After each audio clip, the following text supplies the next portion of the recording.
เมื่อสุงกาเฮาหมอเอานำกัดเจ้าเก่านั้นเฮ็ดเป็นเงินเฮาไรแน่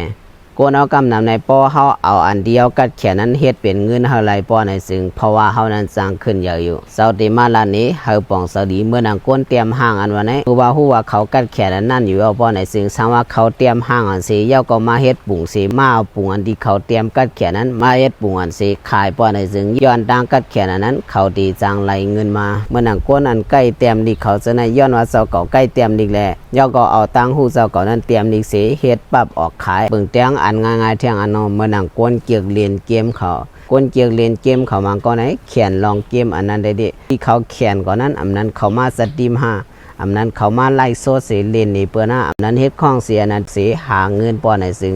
ย้อนลองตั้งกัดแขนเจ้าเก่านั้นสร้างเฮ็ดเงินเขาปุ่นดาตัวเจ้าเก่าเฮากัดแขนอีสังเฮาก็เอาลองกัดแขนเอานั้นเฮ็ดหาเงินเอาไรเฮาหมอสังเอาลองตั้งเดียวหมอนั้นเฮ็ดหาเงินเท่าไรมาพอเฮาใกล้ลาดว่าเฮามีการในอยู่ก้อยกะเฮาหลุไหลวนด้วยก่อนว่าอันที่เก่าหมอเป็นสังอันที่เก่าหมอใน2ตีสร้างลงตื่นล่างสิเฮ็ดเฮาไหลเงินมาหาเฮาหลุไหลวนอันในอยู่เพราะว่าเฮาเอาลองเดียวหมอเดียวกัดแขนนั้นเฮ็ดเอาเปลี่ยนเงินมาไหลป้อในซึ่งในพอเฮานั้นใกล้สร้างขึ้นเยอะเลยป่นว่าเข็บบ่เนาะในตีปันดังฮู้พี่น้องเขาเสียนั้นอยู่เจ้าเฮาเจ้าตานมาส่งกูก็ค่ะ